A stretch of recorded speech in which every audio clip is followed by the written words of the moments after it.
আখাউড়া অভিমুখে এই লং মার্চের ঘোষণা ছিল আগেই। এজন্য বুধবার সকালে বিএনপির কেন্দ্রীয় কার্যালয়ের সামনে জড়ো হন নেতাকর্মীরা। ব্যানার, ফেস্টুন, স্লোগানে মুখর হয় পুরো এলাকা। লং মার্চ শুরুর আগে নয়াপল্টনের সমাবেশে স্বৈরাচারীদের পুনর্বাসনের চেষ্টার নিন্দা জানান নেতারা। গণতান্ত্রিক সমাধান থাকবে, গঠনমূলক সমাধান থাকবে ছাত্র সংগঠনগুলোর মাঝে, কিন্তু এই খুনি হাসিনার বিরুদ্ধে এবং ভারতীয় আগ্রাসনের বিরুদ্ধে পুরো ছাত্র সমাজ এক এবং ঐক্যবদ্ধ রয়েছে। যারা আমাদের স্বাধীনতা যুদ্ধ থেকে প্রেরণা দিয়েছেন, পরবর্তীতে দেশ রক্ষার প্রেরণা দিয়েছেন, তাদের সন্তান হচ্ছে এরা। ওরা মৃত্যুর উপত্যকা দিয়ে এগিয়ে যাচ্ছে দেশকে রক্ষার জন্য। সকাল ৯টায় কর্মসূচির উদ্বোধন করেন সিনিয়র যুগ্ম মহাসচিব রুহুল কবির রিজভী। লং মার্চের গাড়িবহর নারায়ণগঞ্জ নরসিংদী পার হওয়ার সময় মহাসড়কের দুপাশে জড়ো হন নেতাকর্মীরা। ভারতীয় আগ্রাসনের বিরুদ্ধে দেন নানা স্লোগান।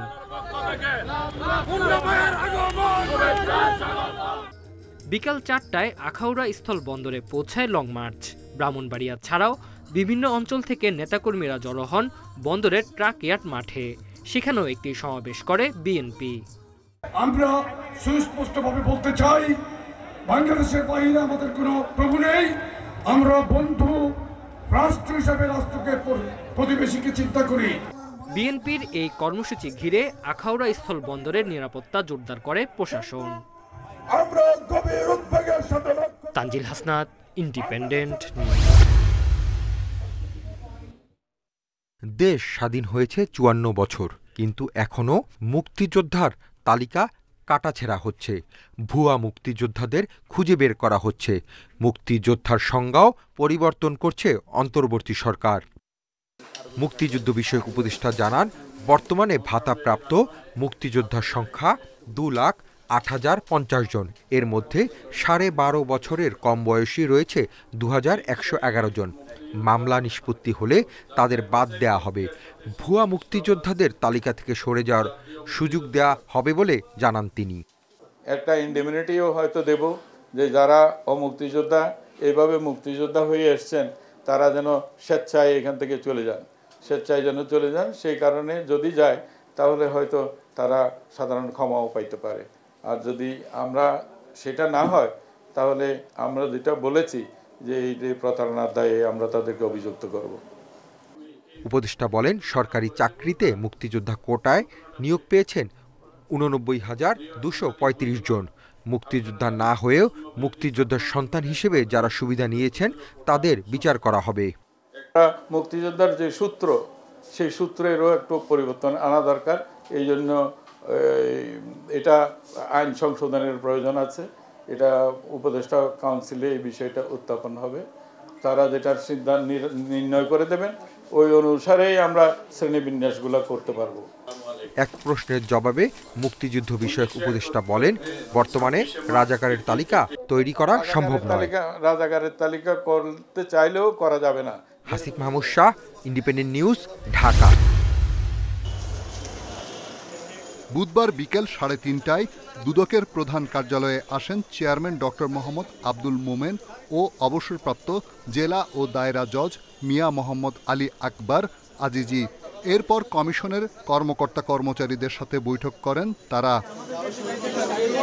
২ ঘন্টার বৈঠক শেষে সাংবাদিকদের সাথে কথা বলেন দুদক চেয়ারম্যান। জানান, দুর্নীতি পুরোপুরি নির্মূল সম্ভব নয়, তবে দুর্নীতিবাজদের বিরুদ্ধে শেষ পর্যন্ত লড়ে যাবেন তিনি। দুর্নীতি একেবারে নির্মূল করতে পারবো সেরকম প্রতিশ্রুতি দেওয়া বোধহয় ঠিক হবে না, কিন্তু আমরা যাতে আমাদের সাধ্যমতো কাজ করতে পারি সেটি আমাদের দেখতে হবে। ৭ দিনের মধ্যে নিজেদের সম্পদের হিসাব দেয়া এবং জনসম্মুখে তা প্রকাশ করে স্বচ্ছতা নিশ্চিতের কথাও জানান দুদকের নবনিযুক্ত চেয়ারম্যান। রাজনৈতিক বিবেচনায় মামলা হয় কিসের উপরে? মামলা হয় অপরাধের উপরে। তাহলে রাজনৈতিক বিবেচনায় মামলা হওয়ার সুযোগ কোথায়? অপরাধী যদি অপরাধ করে থাকেন তাহলে সেক্ষেত্রে মামলা হবে। সেক্ষেত্রে রাজনৈতিক বিবেচনা আসা বা না আসার কোনো প্রশ্ন আসে না। দুদকের আরেক নতুন কমিশনার অবসরপ্রাপ্ত ব্রিগেডিয়ার জেনারেল হাফিজ আহসান ফরিদ ১৭ ডিসেম্বর যোগ দেবেন বলে জানিয়েছে দুদক। রিশাদ হুদা, ইন্ডিপেন্ডেন্ট নিউজ, ঢাকা।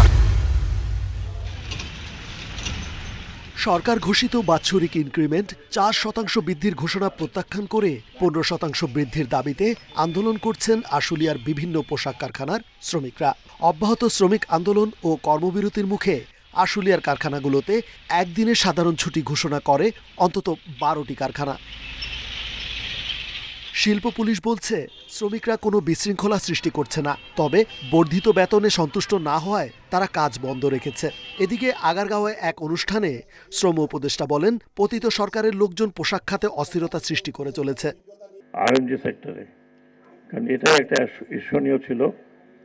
এখন এটা যেহেতু একটা সরকার পতিত হয়েছে, তারাও এর সাথে জড়িত হয়ে, তাদের বন্ধু রাষ্ট্রের সাথে জড়িত হয়ে কিছু সমস্যা তৈরি করছে।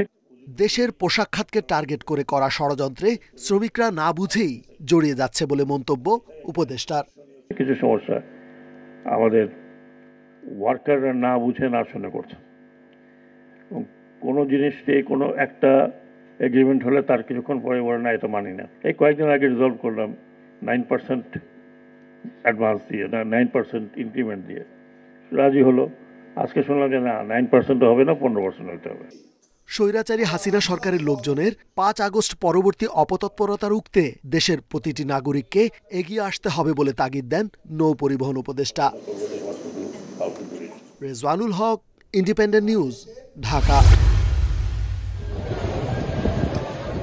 আইসিসির মর্যাদাপূর্ণ চ্যাম্পিয়ন্স ট্রফি এবার ঘুরে গেল বিশ্বের দীর্ঘতম সমুদ্র সৈকত কক্সবাজারে।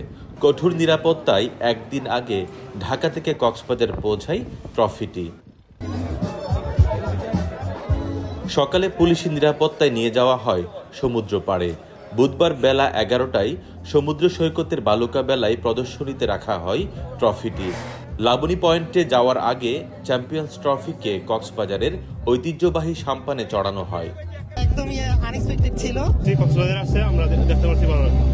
ট্রফি দেখতে ক্রিকেট প্রেমীরা ছাড়াও ভিড় করেন স্থানীয় বাসিন্দা ও পর্যটকরা। ছবি তোলার সুযোগও কাজে লাগিয়েছেন তারা। চ্যাম্পিয়ন্স ট্রফিতে টাইগারদের নিয়ে তাদের প্রত্যাশাও অনেক। চ্যাম্পিয়ন ট্রফি সব দেশ ঘুরে আমার কক্সবাজারে রিয়েলি প্রাউড করছি এটার জন্য। আর আমি চাই বাংলাদেশ এবার চ্যাম্পিয়ন ট্রফিটা ঘরে নিয়ে আসবে। বিজয়ের মাসে এরকম একটা সাকসেস আমাদের দেশের জন্য অত্যন্ত গর্বের বিষয়। আর সামনাসামনি ট্রফিটা দেখে, এতদিন যেহেতু নিউজ মিডিয়াতে বা পেপার পত্রিকায় দেখছি, আজকে সামনাসামনি দেখে অত্যন্ত ভালো লাগছে। পাকিস্তান আফগানিস্তান ঘুরে ট্রফি ভ্রমণ করছে বাংলাদেশে। পরবর্তী গন্তব্য সাউথ আফ্রিকা। তৌফিকুল ইসলাম, ইন্ডিপেন্ডেন্ট নিউজ, কক্সবাজার।